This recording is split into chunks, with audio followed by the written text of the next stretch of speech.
The envelope arrived at 9 in the morning. Kang Jae-won's assistant placed it on his desk without a word. He looked at it for a moment. Then opened it. One card inside. Thick paper. Gold lettering. The kind of invitation that did not ask, it summoned. He read it once. Set it down. Picked up his phone. "Do-hyun," he said. "The Cheongdam gathering. Did you know about this?" "It arrived this morning," Do-hyun said. "I was going to call you." "The requirement," Jae-won said. "Is it confirmed?" A pause. "Yes," Do-hyun said carefully. "Every attendee must come with their partner." Verified. "The host is very specific about it this year." "Why?" "Because last year 2 people came alone," Do-hyun said. "And neither of them left." Jae-won set the card down. Stood up. Walked to the window. Seoul moved below him the way it always did, completely indifferent to the specific problem he was now carrying. He looked at the date on the card. 4 days away. "If I don't attend." "Not attending is the same as a refusal," Do-hyun said. "And a refusal to this particular host." He did not finish. He did not need to. Jae-won turned from the window. He needed someone. Not just anyone. Someone composed. Intelligent. Someone who could walk into a room full of the most dangerous people in Seoul, and make every single one of them believe, without question, that she belonged there. He thought for a long moment. Then picked up his phone. And called Sela. Her phone rang at 9:30. She was reorganizing the filing system in the outer office. A task she had set herself because the previous assistant had left everything in a state that made her quietly furious every single time she opened a drawer. She looked at the screen. His name. He never called her directly. Everything went through Do-hyun. Every request, every schedule change, every instruction, through Do-hyun. That was how it had worked for 14 months. She answered. "Sir." "Sela," he said. "I need to ask you something. It is outside your work scope completely. You can say no." She stopped reorganizing. "Okay," she said carefully. He told her about the invitation. The requirement. The host. What not attending would mean for a man in his specific position. She listened without saying a single word. When he finished, "You need me to pretend to be your partner," she said. "Yes." "For one evening." "Yes." She looked at the filing cabinet in front of her. At the drawer she had been organizing. At the completely ordinary Tuesday morning she had been having 30 seconds ago. "I will compensate you," he said. "Significantly. Whatever number you think is fair, I will double it." She said nothing. "Sela." "I heard you," she said. Her full name was Sela Tades. Ethiopian. 29 years old. In Seoul for 4 years, on a graduate scholarship that had turned into a career she had built with her own 2 hands. She knew the language. She knew the city. She knew how to move through rooms where she was the only person who looked like her, and make everyone in those rooms feel like she had always been there. She had been Kang Jae-won's executive assistant for 14 months. In those 14 months, she had organized his schedule, managed his correspondence, handled every detail of his professional life with the specific efficiency of someone who took pride in being 3 steps ahead of everything. She had done all of it professionally. Quietly. Without ever crossing the line between work and personal. This was very much across that line. She also knew exactly who he was. Not just the man who signed her paychecks. The real version, the one the city whispered about in rooms she was not supposed to be in. The one whose name made certain people go immediately quiet. And she knew, if he was calling her directly, without going through Do-hyun, he was out of options. "One evening," she said finally. "One evening," he confirmed. "And you will owe me," she said. A pause. "Yes," he said. "I will owe you. I will need to know everything about the people in that room, she said. Their names. Their connections. Their history with you. Everything. I do not walk into a room unprepared. Do-hyun will brief you tomorrow. Then yes, she said simply. She hung up. Looked at the filing cabinet. Then closed the drawer. And went back to work. The venue was in Cheongdam. Private. Quiet from the outside. The kind of building that did not announce what happened inside it. They arrived together. Sela had chosen carefully. Not to impress anyone, but to communicate exactly one thing to every single person in that room: I belong here, and I have always known it. He looked at her when she stepped out of the car. Said nothing. But something in his expression shifted for exactly 1 second, then settled back into the composure he wore everywhere. Ready? He said. Yes. They walked in together. The room was full. Expensive suits. Careful smiles. Conversations happening on 2 levels simultaneously, what was being said out loud, and what was being communicated underneath it. Sela read every person they passed. The ones genuinely curious about her. The ones assessing her for a weakness they could use later. The ones whose eyes asked pointed questions about him while their mouths said something else entirely. She stayed close to him. Spoke when spoken to. Laughed at the right moments. Let her hand rest naturally on his arm whenever someone looked their way. A man approached them. Broad shoulders. A smile that did not come anywhere near his eyes. J1, the man said. I was not sure you would make it this year. Director Lim. J1's voice was easy. I never miss it. Director Lim's eyes moved immediately to Sela. And who is this? Sela Tades, she said, before J1 could speak. She held out her hand. I have heard about you. Lim shook it. Smiled with his teeth. Good things, I hope. Interesting things, she said simply. Lim laughed. Looked at J1 with something close to approval. You have good taste, he said. Then moved away. J1 glanced at her sideways. She looked straight ahead. He tested 2 of your associates last year, she said quietly. Do-hyun briefed me thoroughly. He said nothing. But something in his posture changed, slightly, like a man who had just realized the person beside him was paying attention to things he had not thought to ask her to notice. An hour passed. Then another. Sela worked the room exactly the way a woman who had grown up in it would. Never too eager. Never too distant. Always 1 step ahead of whatever the next conversation required. Then the host stood up. Chairman O. Small. Quiet. The specific quietness of someone who had never needed to raise his voice a single time in his entire life, because everything in the room had already been arranged to make raising it unnecessary. He raised his glass. Tonight we celebrate what makes us human, he said pleasantly. He looked around the room. Every couple will dance. And seal the evening with a kiss. The room began moving toward the floor. J1 did not move immediately. She felt it, the slight stillness in the man beside her, the specific hesitation of someone who had walked into every dangerous room in Seoul without once flinching, and was now standing at the edge of a dance floor, uncertain. He leaned slightly toward her. I need to ask you something, he said quietly. And you can. She had already looked at the room. At the couples moving onto the floor. At Chairman O watching from the front, his eyes moving slowly and deliberately across every pair, reading every gap, every hesitation, every space between 2 people that did not quite close the way it should.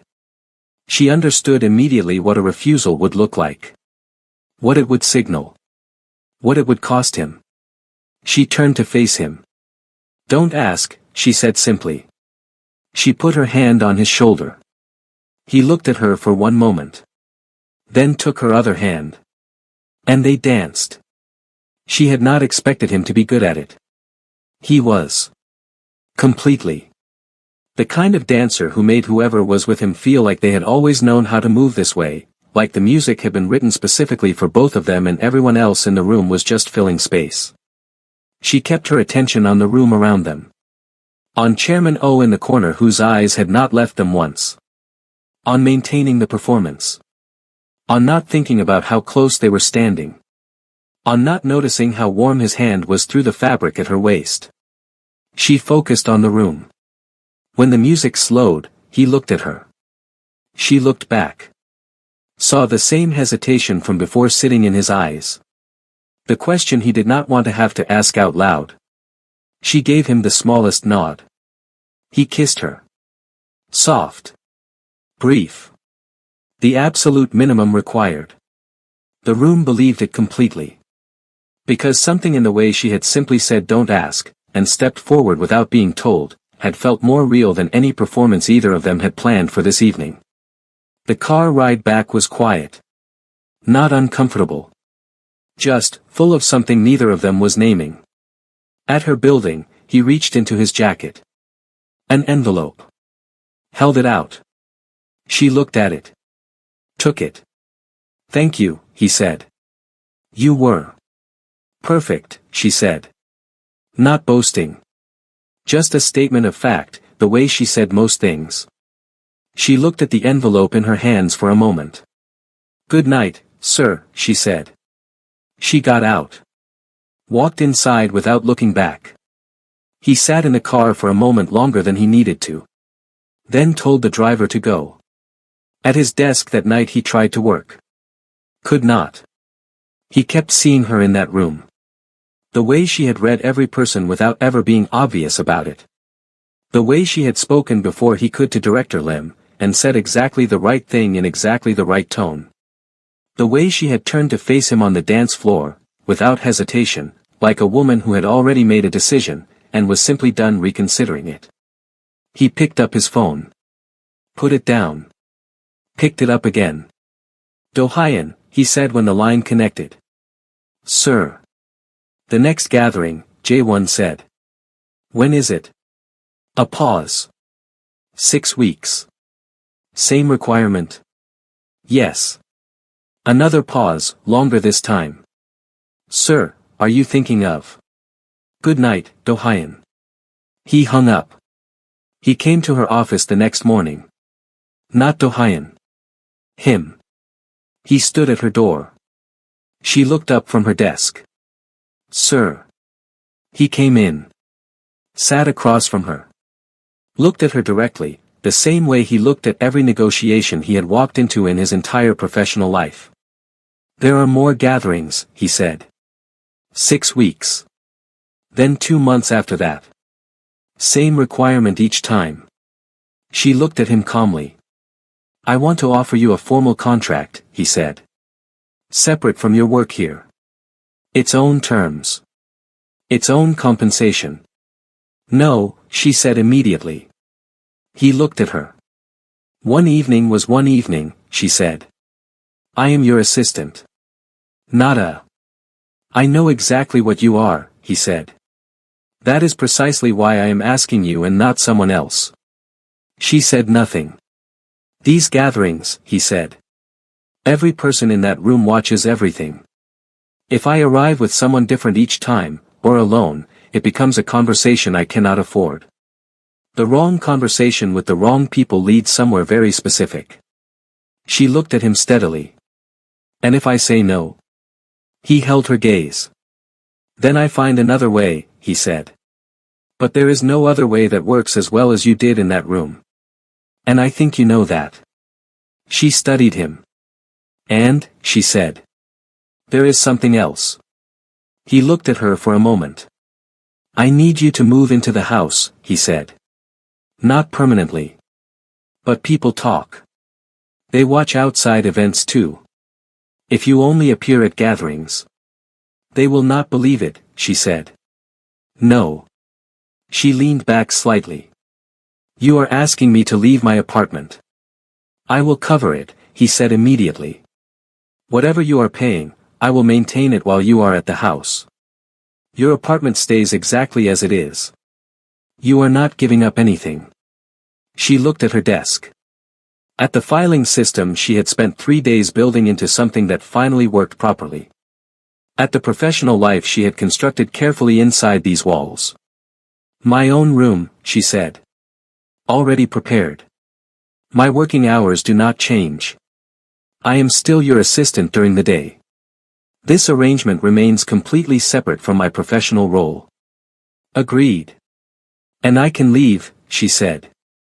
Her voice did not change tone at all. Any time. If anything feels wrong, I walk out. No questions, no penalties, no conversation about it.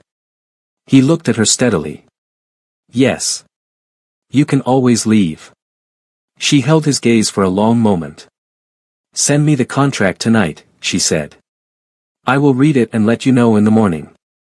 He stood up. Sila, he said at the door. She looked at him. Thank you, he said. Again. She looked back at her desk. Send me the contract, she said again. The corner of his mouth moved, barely. And he walked out. She moved in on a Friday. One bag. Her books. The small photograph of her mother she kept on every desk and every windowsill she had ever worked and lived beside. The house was large and very quiet. The kind of quiet that had serious money behind it. Staff who moved efficiently and spoke only when necessary. Rooms that were perfect and felt completely unlived in. Everything in its exact place, like a house carefully performing the idea of a home without actually being one. Her room was at the end of the east corridor. Clean. Simple. A window that looked out over a long garden wall. She unpacked in 20 minutes. Saturday morning she was up before anyone else. Made herself tea in the kitchen, the staff were not yet in, and sat at the island going through her work schedule for the coming week. Quiet. Efficient. Completely herself. Then she heard it. A voice. Coming from somewhere down the corridor. Sharp. Impatient. His voice. And then another, quieter, trying to say something, being cut off before it could get anywhere near finished. Sila set her cup down. She walked quietly to the corridor. At the end, a door slightly open. She could see him standing. Back straight. Phone in one hand at his side. Not looking at the woman sitting in the chair across from him. The woman was older. Small. Dressed carefully, the kind of careful that meant she had thought about it that morning, thought about it the night before, probably, like someone who had made a real effort, and was being made to feel like that effort had not been worth the trouble. I told you already, Jaewon said. I don't have time for this today. I just wanted to. Mother. His voice was completely flat. I have a meeting in an hour. His mother pressed her lips together. Looked at her hands in her lap. Said nothing more. Sila stood in the corridor. Something moved through her chest. Something that did not have a neat name. She almost turned around. It was not her business. She was not family. She was an assistant on a separate contract, and whatever happened in this house between a man and his mother was nothing she had any right to be part of. She took 3 steps back toward the kitchen. Then stopped. Stood completely still. Thought about the woman's face. The pressed lips. The hands in her lap. The careful clothes, the whole effort of a morning, that had been dismissed in less than 30 seconds by a man who had not even looked at her properly while he was doing it. Sila turned back around. Walked to the door. Knocked once. Pushed it open. Both of them looked at her. She walked directly to his mother. Stood in front of her. And bowed, deeply, respectfully, the full bow of someone who means every single centimeter of it. His mother looked at her with wide, startled eyes. Jaewon said nothing. Sila straightened. Looked at his mother directly. Good morning, she said warmly. I am Sila. I am sorry to interrupt. His mother looked at her, then at her son, then back at Sila, with the specific expression of a woman who had not been spoken to with warmth in much longer than she wanted to say out loud. Good morning, his mother said quietly. Jae-won looked at Sela. She did not look back at him. Have you had breakfast? Sela said to his mother. Not yet. Then come, Sela said simply. Let me make you something. She held out her hand. His mother looked at it for a moment. Then took it. And stood up. Jae-won watched the two of them walk out of the room together. Neither of them looked back at him. They sat in the kitchen for 2 hours. Sela made breakfast. His mother ate. And talked. Slowly at first. Testing the air the way people do when they have been quiet for too long and are not yet sure whether the person in front of them is actually listening or just waiting for a pause to speak. Then, all at once. The way people talk when they finally find someone who is genuinely there. She told Sela about the years. How her son had changed. How the warmth she remembered in him had been replaced slowly, bit, by distance. By a version of her son that looked at her the way he looked at everything else, like something to be managed and then set aside. He was not always like this, she said. When he was young. She stopped. Looked at her tea. He used to bring me flowers, she said quietly. Every Friday. Without being asked. Just, flowers. Whatever was in season. He would put them on the table before I was even awake. Sela looked at her. When did it stop? His mother looked at the window. The same time everything else stopped, she said.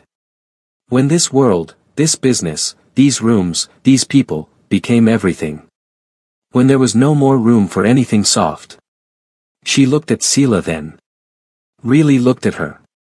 You bowed to me, she said. His people do not bow to me. They bow to him. She reached across the table. Covered Sela's hand with hers. Whatever you are to him, she said. You see people. You actually see them. Sela looked at this woman, who had raised the most feared man in Seoul, and was sitting in his kitchen on a Saturday morning, genuinely grateful for 2 hours of real attention. Sela thought about the photograph of her own mother on the windowsill in her room. The one she carried everywhere. She thought about how far she was from home, and how certain things about mothers were completely identical no matter which side of the world you were standing on. He is still in there, Sela said. I think he has just lost the way back. His mother looked at her for a long moment. Will you help him find it, she said simply. Sela looked at her hands. Then looked up. I will try, she said. And she meant it. She found him in his office that afternoon. Knocked once. Walked in without waiting. He looked up from his desk. Sela. Your mother made an effort this morning, she said. She dressed carefully. She came here to see you. And you dismissed her in 30 seconds without looking at her face once. He looked at her. That is. I am not finished, she said. He closed his mouth. She came further into the room. Did not sit. Did not soften her voice. I am here on a contract, she said. To help you convince people in a room that there is someone in your life who matters to you. But I sat with your mother this morning for 2 hours. And she told me things that made me understand something I had not understood before. She looked at him directly. You have forgotten how to treat the people who love you for no reason, she said. Not because of what you control. Not because of what your name opens. Just you. The actual person underneath all of this. The office was completely still. If you can treat your mother the way I witnessed this morning, she said, then you are capable of treating anyone that way. And I cannot live in a house where that is happening and walk past it like I did not see it. He stood up slowly. Sela. I am going to leave the house, she said. Not the contract. Not the job. I gave my word and I will honor it. I will attend the next event. But I cannot stay here and watch that and call myself someone with any integrity. She looked at him one final time. Fix it, she said. Not for me. Not for the events or the image or the room full of people watching. For her. And for whatever is left of the man who used to put flowers on the table before his mother was even awake on Friday mornings. She walked out. The door closed behind her. He stood in his office completely alone. Her last words stayed in the room with him, the way certain truths do, sitting in the air and refusing to thin out. He sat back down. Looked at his desk. At the phone in his hand. For a very long time, he did not move. The next gathering came 6 weeks later. She attended. Because she had given her word. But she was different. And everyone in that room felt it. The specific ease that had made people believe them the first time, the quiet certainty of a woman completely, genuinely present, was not there. Something essential was missing. Not visibly. Not in a way anyone could point to directly. But in rooms like that one, where everyone was trained to read exactly what was being communicated underneath the surface, its absence was loud. She stood beside him. Answered when spoken to. Maintained the minimum of what was required. Her laugh, when it came, was half a second late. Her hand on his arm felt like exactly what it was. A performance. He felt every single difference. He tried to focus on the conversations that needed his attention. On the specific reason they were there. On Director Lim across the room who was watching everything. Could not. Because the woman beside him, who had once made every person in a room believe something completely without appearing to try at all, was gone. Replaced by someone going through the motions of a role she had already decided something about. And he had done that. On the drive home, the car was silent. He looked at her profile against the window. At the distance in her eyes.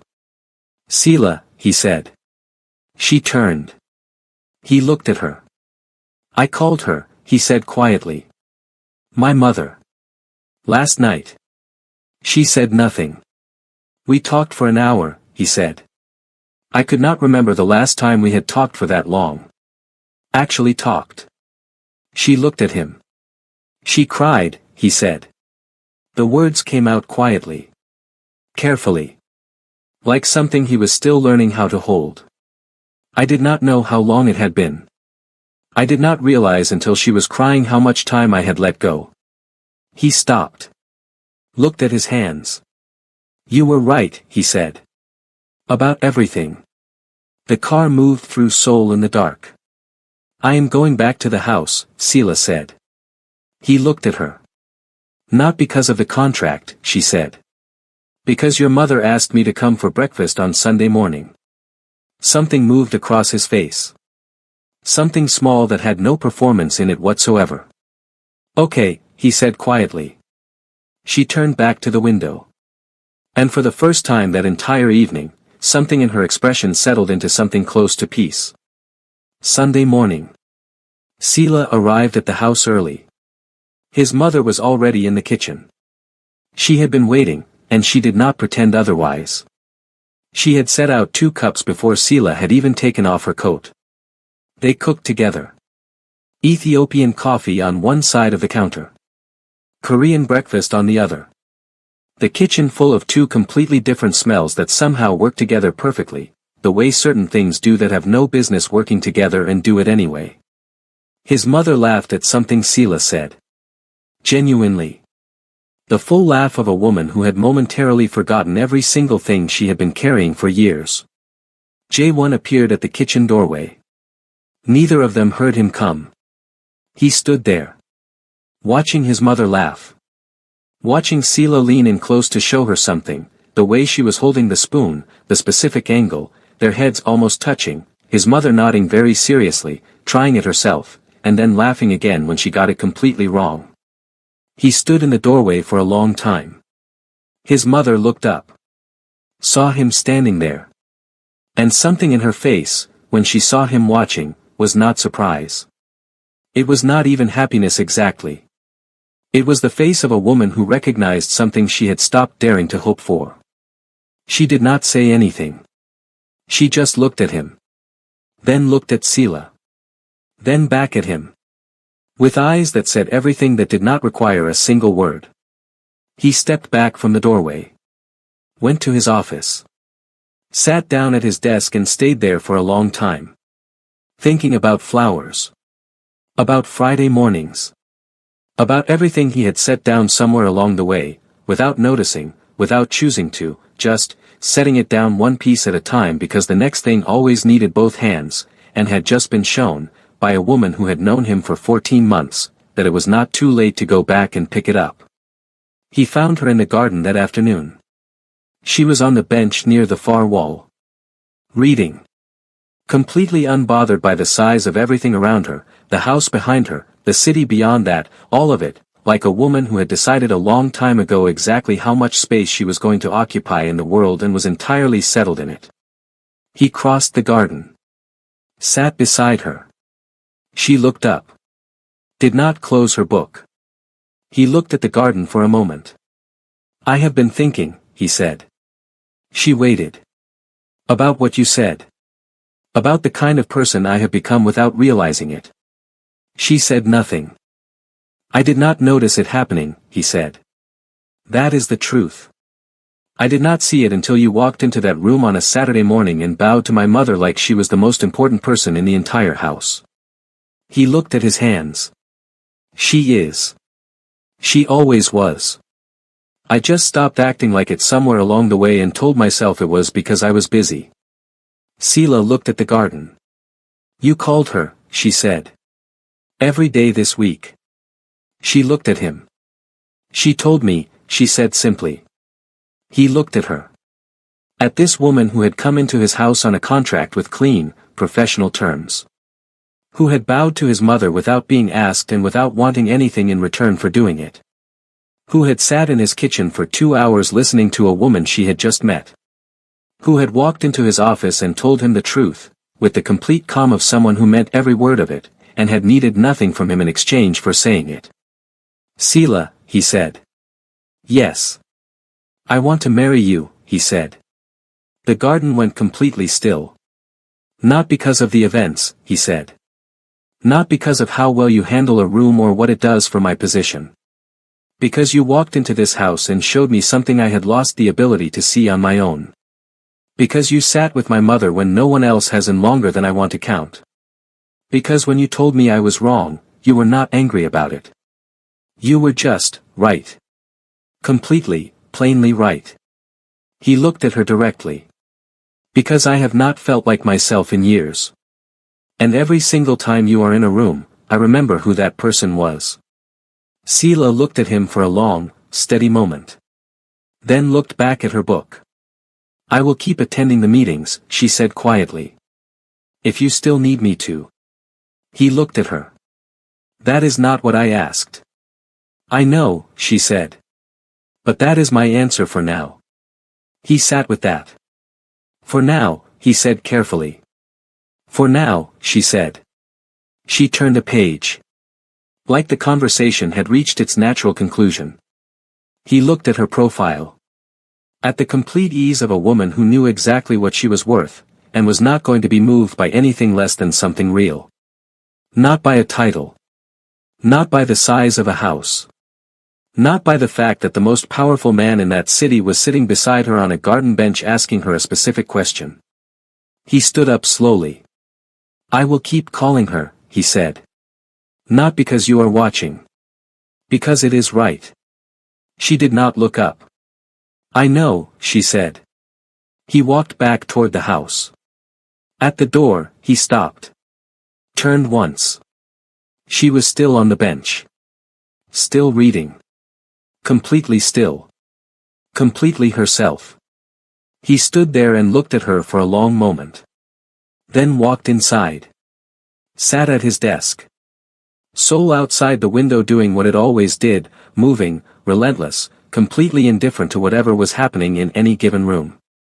He had sat in rooms with dangerous men and made decisions that changed everything without his hands shaking once. He had built something from the ground up that the entire city had felt. He had never, not once, found himself in a situation where he did not know the next move. If Sela's story touched you today, drop a comment below telling us where you are watching from. And don't forget to like and subscribe for more stories.